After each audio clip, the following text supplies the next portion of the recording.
Dati na lang kayo nag-aaway. I'm sorry. I'm sorry. Nagkakaroon lang ng konting problema si Mommy at si Daddy.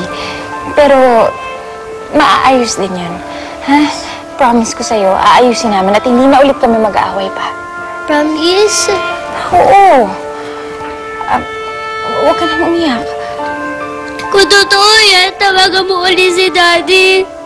Sabihin mo sa kanya, huwag na kayo mag-away, magbati na kayo at pauwi niyo na po di siya dito. Ingat. Mag-promise ka, Mami, mag-promise ka. Sabi niya, magbabati na kayo ni Daddy. Huwag na po kayo mag-away. Okay. Sige, tatawagan ko na ang Daddy mo, ha? Huwag ka nang umiyak.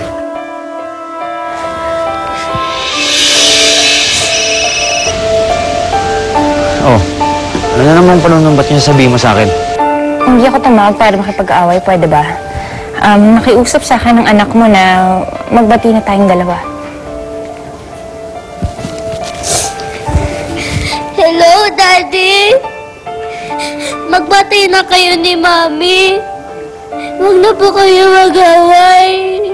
Anak, hindi naman kami nag-aaway eh. Hindi na. Talaga po? Oo naman, love ko pa rin ang mami mo. Kung gano'n, sabihin niyo po kay Mami, I love you. Narinig mo yun, Mami? Sabi ni Daddy, love ka pa rin po niya.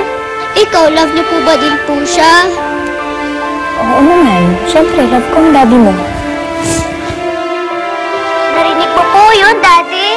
Sabi ni Mami, love ka pa rin niya. Kaya umuwi ka na po. Oo anak, uwi na ako dyan. Uwi na ako sa inyo ng mami mo. Yay! Okay na. Okay na to.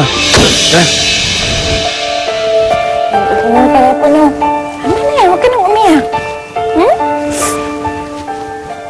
So, anak, what happened during your first day of work? It was great. No, it's actually better than great. It was excellent. So, what happened? Tell me. Mami, first day ko pa lang, sobrang impressed sila sa akin. Sobrang impressed sila sa mga ideas ko for the company. Ang hindi nila alam, lahat yun, inagaw ko lang kay Eliza. You are such a schemer. I know!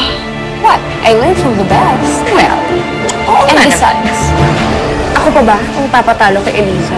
Excuse me. I'm so much better than her. Mas matalino ako sa kanya. Mas maabilidad ako sa kanya. At mas magaling ako sa kanya.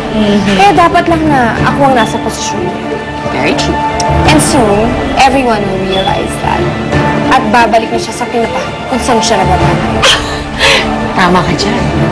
Bagay na bagay yan sa kanya. Reyna ng tinapa.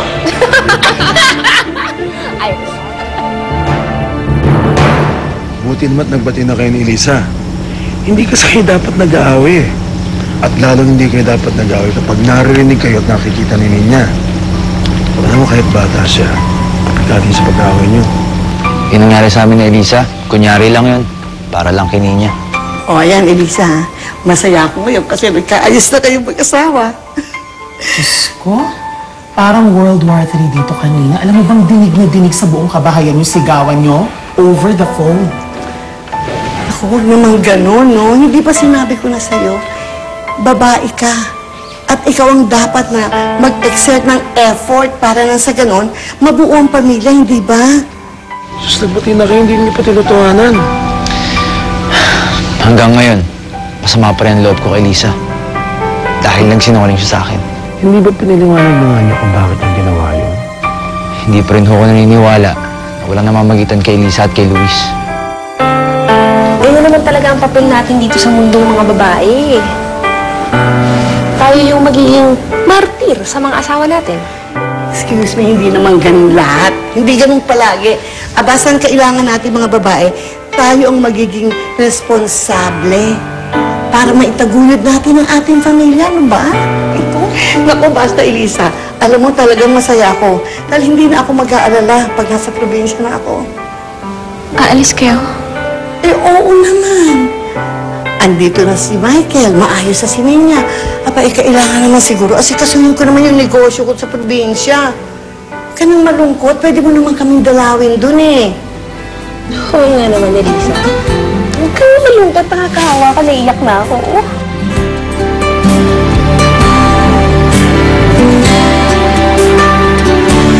Bakit ba hindi ka na kilala? Kumusta ang first day mo sa iyong bagong trabaho? It was okay. I actually think I did very good on my first day. Kasi meron akong mga suggestions na nagustuhan ng boss ko. Really? You know, Lola, pinagbubutihan ko na talaga yung trabaho ko. Because I wanna impress my boss. At saka, malay mo one day, tumaas yung posisyon ko sa kumpanya. Talaga ambisyosa. Ma, I don't see anything wrong with ambition. Of course not. But you know, most of the time, ang pagkakamali, di sa anong willing mong gawin para dyan sa ambisyon mo just to get to the top. I mean, some people would do anything kahit na makatapak pa sila ng paa ng kanilang kapwa para lang dyan sa kanilang ambisyon. And speaking of ambition, alam mo, I'm so impressed with that head ng marketing natin, yung bagong girl. And you should introduce her to me one of these days so I can congratulate her personally. Diba? Just for her brilliant idea. Don't worry, Ma. I'm sure you're going to meet her one of these days. Yeah, kaya na. Okay.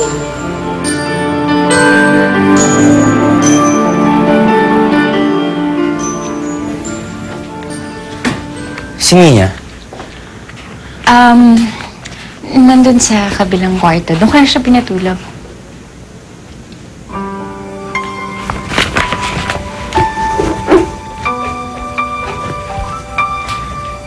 Michael, huwag ka naman magselos kay Luis, oh. Wala naman kami ginagawa masama, eh. Magkaibigan lang talaga kami.